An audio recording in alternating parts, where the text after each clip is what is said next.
செய்தியாளர் பிரசாத் தற்பொழுது இருக்கிறார் இணைப்பில், அவரோடு பேசலாம். பிரசாத், +2 தேர்வு முடிவுகள் வெளியாகி இருக்கின்றன. முதல் இடத்தில் 2 மாணவர்கள் இடம் பிடித்திருக்கிறார்கள். ஆர்த்தி மற்றும் ஜஷ்வந்த் இருவரும் 1195 எடுத்து முதல் இடத்தில் இருக்கிறார்கள். பிரசாத், மதிப்பெண்கள் பற்றிய நிலவரங்களையும் புள்ளி விவரங்களையும் தாருங்கள் பிரசாத். நிச்சயமாக தமிழை முதல் பாடமாக எடுத்து ஆர்த்தி என்கிற மாணவி ஸ்ரீவித்யா மெட்ரிக் மேல்நிலைப்பள்ளி ஊத்தங்கரை கிருஷ்ணகிரி மாவட்டத்தை சேர்ந்த மாணவி முதலிடத்தை பிடிச்சிருக்காங்க. அவரோடு முதலிடத்தை தமிழ் வழியில் படித்து மாநில அளவில் முதலிடத்தை 2 பேர் பயின்று கொண்டிருக்கிறார். ஒருவர் ஆர்த்தி, இரண்டாவது ஜஷ்வந்த் அப்படிங்கிற மாணவர் பகிர்ந்து கொண்டிருக்கிறார். இந்த இரண்டு மாணவர்களுமே ஸ்ரீவித்யா மெட்ரிக் மேல்நிலைப்பள்ளியில் படித்த மாணவர்கள். இவர்கள் ஊத்தங்கரை அப்படிங்கிறது இவங்களுடைய ஊரு, கிருஷ்ணகிரி மாவட்டம். இரண்டாவது இடம் பிடித்திருக்கக்கூடிய மாணவி அப்படின்னு பார்க்கும்போது பவித்ரா. இவர் ஸ்ரீ நிகேதன் மெட்ரிக் மேல்நிலைப்பள்ளி திருவள்ளூர் மாவட்டத்தை சேர்ந்தவர். இவர் 1194 மதிப்பெண் பெற்று மாநில அளவில் 2ஆம் இடம் பிடித்திருக்கிறார். அதற்கு பிறகு பாத்தீங்கன்னா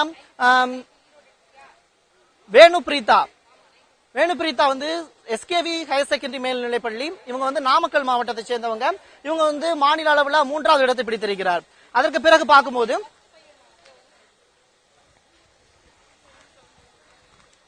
மாநில அளவில் பாத்தீங்கன்னா அதிக அளவுல இந்த வருடமும் மாணவர்களை விட மாணவிகளை அதிக அளவுல தேர்ச்சி அடைஞ்சிருக்காங்க. மாணவிகளோட லிஸ்ட் அப்படின்னு பார்க்கும்போது எழுதின மாணவிகள் பார்க்கும்போது சென்ற வருடம் பாத்தீங்கன்னா 93.4% மாணவிகள் தேர்ச்சி அடைஞ்சிருக்காங்க. இந்த வருடம் 94.4% மாணவிகள் தேர்ச்சி அடைஞ்சிருக்காங்க.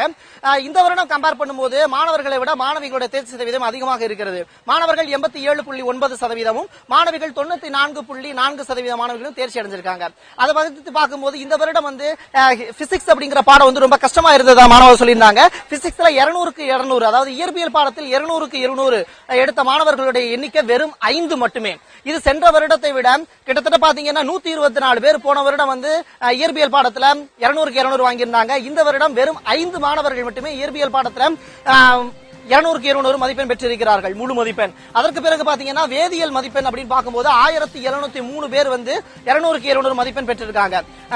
அதற்கு பிறகு பாத்தீங்கன்னா பயாலஜி, இந்த பயாலஜி பாடத்தை பொறுத்தவரை 775 மாணவர்கள் 200க்கு 200 மதிப்பெண் பெற்றிருக்கிறார்கள். அதற்கு பிறகு தாவரவியல் பாடத்தை மட்டும் தனியாக, அதாவது 2 மாணவர்களுக்கு தாவரவியல் பாடத்துல 20 மாணவர்கள் மட்டுமே 200க்கு 200 மதிப்பெண் எடுத்திருக்கிறார்கள். அதற்கு பிறகு விலங்கியல் பாடத்தை பொறுத்தளவில் வெறும் 10 மாணவர்கள் மட்டுமே 200க்கு 200 மதிப்பெண் எடுத்திருக்கிறார்கள் மாநில அளவில் கம்பேர் பண்ணி பார்க்கும்போது. அதற்கு பிறகு பாத்தீங்கன்னா கணிதத்தை பொறுத்தளவில் மாநில அளவில் 200க்கு 200 மதிப்பெண் பெற்ற மாணவர்களுடைய எண்ணிக்கை 3361.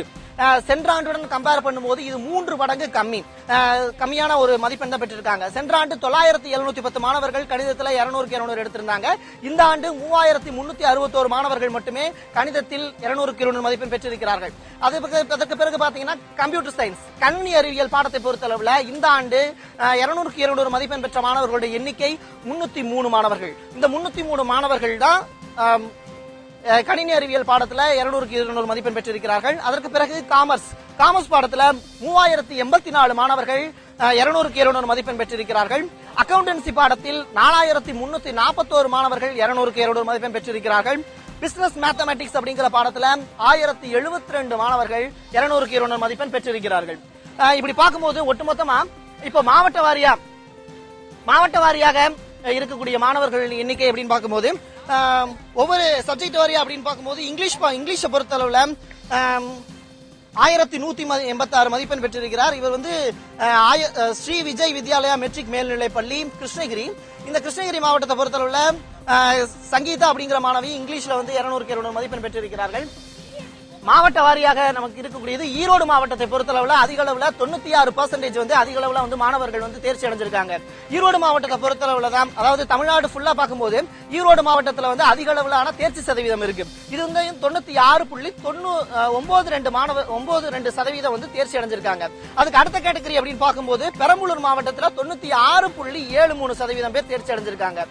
அதற்கு பிறகு பார்க்கும்போது 3வது இடத்துல இருக்கிறது விருதுநகர் மாவட்டத்துல தான் போன தடவை ஸ்டேட் லெவல்ல ஃபர்ஸ்ட் ரேங்க் எடுத்த மாணவர்கள், ஸ்டேட் லெவல்ல அதிக அளவுல தேர்ச்சி அடைஞ்ச மாணவர்கள் விருதுநகர் மாவட்டத்தை சேர்ந்தவங்க தான். இந்த வருடம் பாத்தீங்கன்னா அந்த மாவட்டம் 3வது இடத்துக்கு தள்ளப்பட்டிருக்கு தேர்ச்சி சதவீதம் அடிப்படையில். 95.73% பேர் மட்டும்தான் இப்ப அந்த விருதுநகர் மாவட்டத்தில் தேர்ச்சி அடைஞ்சிருக்காங்க. அதற்கு பிறகு பாத்தீங்கன்னா கன்னியாகுமரி மாவட்டத்துல 95.7% பேர் தேர்ச்சி அடைஞ்சிருக்காங்க. அதற்கு பிறகு தூத்துக்குடி மாவட்டத்துல 95.47% பேர் தேர்ச்சி அடைஞ்சிருக்காங்க. ஒட்டுமொத்தமா பார்க்கும்போது மாவட்ட வாரியா வந்து ஈரோடு மாவட்டம் அதிக அளவுல தேர்ச்சி அடைஞ்சிருக்கு. வேலூர் மாவட்டத்தை பொறுத்தளவுல மிகவும் தமிழகத்திலேயே மிகவும் குறைந்த அளவுல தேர்ச்சி சதவீதம் பெற்ற மாவட்டம் அப்படின்னு பார்க்குது வேலூர் மாவட்டம். சென்ற ஆண்டு வந்து பாத்தீங்கன்னா அரியலூர் மாவட்டம் வந்து மிகவும் கம்மியான பெர்சன்டேஜ் எடுத்திருந்தாங்க. அதிக அளவுல தேர்ச்சி சதவீதம் இல்ல அந்த மாவட்டத்துல. இந்த ஆண்டு அந்த இடத்தை குறைந்த அளவுல தேர்ச்சி சதவீதம் பெற்ற மாவட்டம் அப்படின்னு பார்க்கும்போது வேலூர் மாவட்டம் பிடிச்சிருக்கு. 83.13% பேர் மட்டுமே அந்த மாவட்டத்துல தேர்ச்சி அடைஞ்சிருக்காங்க. அடுத்து பாத்தீங்கன்னா சப்ஜெக்ட் வாரியா ஒவ்வொரு மாவட்டத்துல வந்து பார்க்கும்போது தமிழை முதல் பாடமாக எடுத்து தேர்ச்சி பெற்றவர்களுடைய முதல் லிஸ்ட் பார்த்திருந்தோம். அடுத்து பாத்தீங்கன்னா ஜெர்மன், சமஸ்கிருதத்தை எடுத்து முதல் பாடமாக மாநில அளவில் முதலிடம் பிடித்த மாணவர்களுடைய எண்ணிக்கை யார் யாரு அப்படிங்கறத பார்க்கலாம். இப்ப பாத்தீங்கன்னா தமிழ்நாடு அளவுல பாத்தீங்கன்னா முதல் 3 இடத்தை பிடித்த மாணவர்கள் அப்படின்னு எண்ணிக்கைன்னு பார்க்கும்போது கிருஷ்ணகிரி மாவட்டம் மாநில அளவில் முதலிடத்தை பகிர்ந்து கொண்டிருக்கிறது. 2 மாணவர்கள் அந்த மாநில அளவுல 2 முதல் இடத்தை பெற்றிருக்காங்க. இப்ப பார்க்கும்போது ஜெர்மனை பொறுத்தளவுல அதிக அளவுல மதிப்பெண் பிடித்த மாணவர்கள் வந்து 1178 மதிப்பெண். ஜெர்மனை முதல் பாடமாக எடுத்து தேர்ச்சி பெற்றவர்கள் அப்படின்னு பார்க்கும்போது மதுமிதா அப்படிங்கிற ஒரு பொண்ணு ஃபர்ஸ்ட் ரேங்க் வாங்கியிருக்க. அதாவது வந்து ஜெர்மனை முதல் பாடமாக எடுத்தவங்க இவங்க GD matric higher secondary school, அதாவது கோயம்புத்தூரை சேர்ந்தவங்க மதுமிதா. இவங்க வந்து ஜெர்மனை முதல் பாடமாக எடுத்து 1178 மதிப்பெண் பெற்றிருக்கிறார்கள். அதற்கு பிறகு சான்ஸ்கிரிட்டை மொழிப்பாடமாக எடுத்து மாநில அளவில் முதலிடம் பிடித்த மாணவின் பார்க்கும்போது 1193 மதிப்பெண்கள் எடுத்து நவீன் அப்படிங்கிற மாணவர் முதலிடத்தை பிடிச்சிருக்காரு சான்ஸ்கிரிட்ல மாநில அளவில். Bharathi Vidya Bhavan matric higher secondary school, இவர் வந்து ஈரோடு மாவட்டத்தை சேர்ந்தவர். இந்த ஈரோடு மாவட்டத்தை சேர்ந்தவங்க தான் போன வருடம் வந்து ஃபர்ஸ்ட் ரேங்க் வாங்கியிருந்தாங்க. ஆனா தமிழை முதல் பாடமா எடுத்து அவங்க தேர்ச்சி பெற்றிருந்தாங்க. இந்த மாணவர் வந்து சமஸ்கிருதத்தை முதல் பாடமாக எடுத்து 1193 மதிப்பெண் எடுத்திருக்காங்க. முதல் பாடமாக எடுத்து தேர்ச்சி சதவீதம் பெற்ற மாணவரை விட இந்த மதிப்பெண் 2 மதிப்பெண் குறைவானது. அதற்கு பிறகு பாத்தீங்கன்னா தமிழை ஏற்கனவே முதல் பாடமாக எடுத்து தேர்ச்சி பெற்றவர்களுடைய விவரம் கொடுத்திருக்கிறோம். ஆர்த்தி, ஜஸ்வந்த்ங்கிறவங்க 2 பேர் வந்து மாநில அளவில் முதலிடத்தை பிரிச்சிருக்காங்க. 2வது இடம் பிடித்தவங்க ஜெனிஃபர் ஜெயநந்தினி, 3வது இடத்தை பெற்றவங்க கீர்த்தனா. அதற்கு பிறகு பாத்தீங்கன்னா உருதை முதல் பாடமாக எடுத்து தேர்ச்சி பெற்றவர்கள் அப்படின்னு பார்க்கும்போது 1173 மதிப்பெண்ணை எடுத்து மாநில அளவுல அவங்க வந்து ரேங்க் வாங்கியிருக்காங்க. இப்ப வந்து அவங்க பாத்தீங்கன்னா ஷாஷா அதீக்னி அப்படிங்கிறவங்க வந்து மாநில அளவுல வந்து 1173 மதிப்பெண் உருது பாடத்தை முதல் பாடமாக எடுத்து தேர்ச்சி பெற்றிருக்காங்க. அதற்கு பிறகு பாத்தீங்கன்னா ஒவ்வொரு ஆண்டுமே வந்து மாணவர்களோட மாணவிகளோட தேர்ச்சி சதவீதம் தான் அதிகமா இருக்கும். இப்ப அந்த லிஸ்ட் படி பார்க்கும்போது ஒவ்வொரு மாவட்ட வாரியாக இப்போது பார்த்தோம். அதுக்கப்புறம் பாத்தீங்கன்னா லாஸ்ட் இயர் கம்பேர் பண்ணும்போது நமக்கு வந்து ஒரே ஒரு விஷயம் மட்டும் தெளிவாகுது. மாணவர்களோட மாணவிகள் தான் அதிக அளவுல தேர்ச்சி அடைஞ்சிருக்காங்க. சென்ற வருடம் வந்து பாத்தீங்க போது இந்த வருடம் பாத்தீங்கன்னா இந்த வருடம் வந்து 8,82,044 மாணவர்கள் தேர்ச்சி எழுதியிருந்தாங்க. இதுல தேர்ச்சி சதவீதம் அப்படின்னு பார்க்கும்போது மாணவர்களை விட மாணவிகள் தான் அதிகம், 94.4%. அப்ப 60% மேல எடுத்த மாணவர்கள் அப்படின்னு பார்க்கும்போது 4,99,463.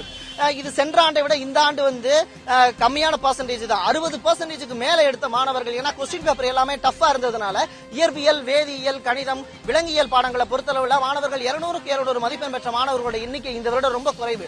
அது மட்டும் இல்லாம பாத்தீங்கன்னா 200க்கு 200 மதிப்பெண் பெற்ற மாணவர்கள் மிகவும் குறைவா இருக்கிறாங்க. அதே இடத்துல 60%க்கு மேல மதிப்பெண் பெற்ற மாணவர்களும் சென்ற ஆண்டுடன் கம்பேர் பண்ணும்போது இந்த ஆண்டு மிகவும் குறைவான மாணவர்களை தேர்ச்சி அடைஞ்சிருக்காங்க. மறுபடியும் சொல்றேன், பாத்தீங்கன்னா பிசிக்ஸ் பொறுத்தளவுல வெறும் 5 மாணவர்கள் மட்டுமே 200க்கு 200 மதிப்பெண் எடுத்து தேர்ச்சி பெற்றிருக்கிறார்கள். வேதியியல் பாடத்தை பொறுத்தளவுல 1703 பேர் மட்டுமே 200க்கு 200 மதிப்பெண் எடுத்து தேர்ச்சி பெற்றிருக்கிறார்கள்.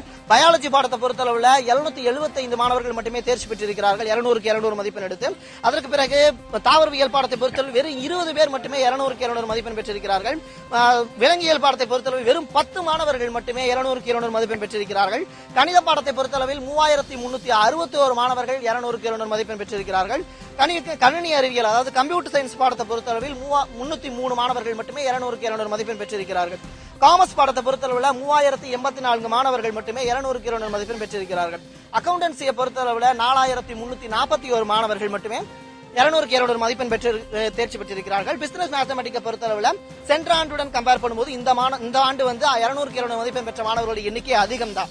சென்ற ஆண்டு 1036 மாணவர்கள் மட்டுமே 200க்கு 200 மதிப்பெண் பெற்றிருந்தார்கள். இந்த ஆண்டு வந்து 1072 அந்த எண்ணிக்கை உயர்ந்திருக்கிறது. ஒட்டுமொத்தமா பார்க்கும்போது இந்த ஆண்டு வந்து தேர்வு எழுதிய மாணவர்கள் அப்படின்னு பார்க்கும்போது 8,82,000 44 பேர் தேர்வு எழுதியிருந்தாங்க. இதுல வந்து பாத்தீங்கன்னா நம்பர் ஆஃப் ஸ்கூல்ஸோட எண்ணிக்கை அப்படின்னு பார்க்கும்போது சென்ற ஆண்டை விட இந்த ஆண்டு அதிகம். தனித்தேர்வர்கள் அதிக அளவுல இந்த அளவுல தேர்ச்சி அடைஞ்சிருக்காங்க. கிட்டத்தட்ட பாத்தீங்கன்னா ஓவரால் பெர்சன்டேஜ் அப்படின் போது மாணவர்களை விட மாணவிகள் வந்து 94.4%, மாணவர்கள் 87.9%. ஒட்டுமொத்தமா பார்க்கும்போது தமிழகத்தை பொறுத்தளவுல ஒரு குறிப்பிட்ட அளவுல இருக்கக்கூடிய மாணவர்கள் மட்டுமே அதிக அளவுல தேர்ச்சி, அதாவது ஈரோடு மாவட்டத்தை பொறுத்த மாணவர்கள் வந்து சென்ற ஆண்டை காட்டில் இந்த ஆண்டு வந்து குறைவான தேர்ச்சி சதவீதம், வேலூரை பொறுத்தளவுல அதிக அளவுல வந்து தேர்ச்சி அடைஞ்சிருக்காங்க.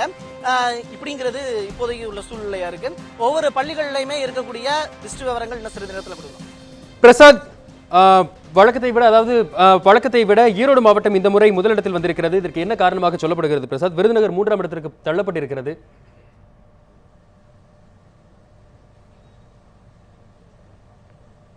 நிச்சயமா சென்ற வருடம் பாத்தீங்கன்னா ஈரோடு மாவட்டத்தை பொறுத்தளவுல மாநில அளவுல முதலிடத்தை பிடித்த மாணவர்கள் ஈரோடு மற்றும் கோவை மாவட்டத்தை சேர்ந்தவங்களா இருந்தாங்க. இந்த ஆண்டு பாத்தீங்கன்னா சென்ற ஆண்டு விருதுநகர் மாவட்டத்தை சேர்ந்தவங்க தான் வந்து அதிக அளவுல தேர்ச்சி அடைஞ்சிருந்தாங்க. இந்த ஆண்டு விருதுநகர் மாவட்டம் வந்து தேர்ச்சி சதவீதத்துல கொஞ்சம் பின்தங்கி இருக்கு. ஆனா இவங்களோட பாஸ் பர்சன்டேஜ் அப்படின்னு பார்க்கும்போது விருதுநகர் மாவட்டத்துல நல்ல ஆவரேஜான ஒரு பாஸ் பர்சன்டேஜ் தான். 95.73% பேர் பாஸ் பர்சன்டேஜ் அடைஞ்சிருக்காங்க. அது மட்டும் இல்லாம ஈரோடு மாவட்டம் தான் எப்பயும் 96.92% பாஸ் ஆயிருக்காங்க. ஈரோடு மாவட்டம் கல்வியில கொஞ்சம் வந்து முன்னாடி வந்திருக்கு அப்படிங்கறத மெய்ப்பித்து காட்டக்கூடிய வகையில தான் இந்த பாஸ் பர்சன்டேஜ் அப்படிங்கறது அமைஞ்சிருக்கு. அதாவது இயற்பியலில் வெறும் 5 மாணவர்கள் மட்டுமே 200க்கு 200 மதிப்பெண்கள் எடுத்திருக்கிறார்கள். இதற்கு என்ன காரணமாக சொல்லப்படுகிறது பிரசாத்?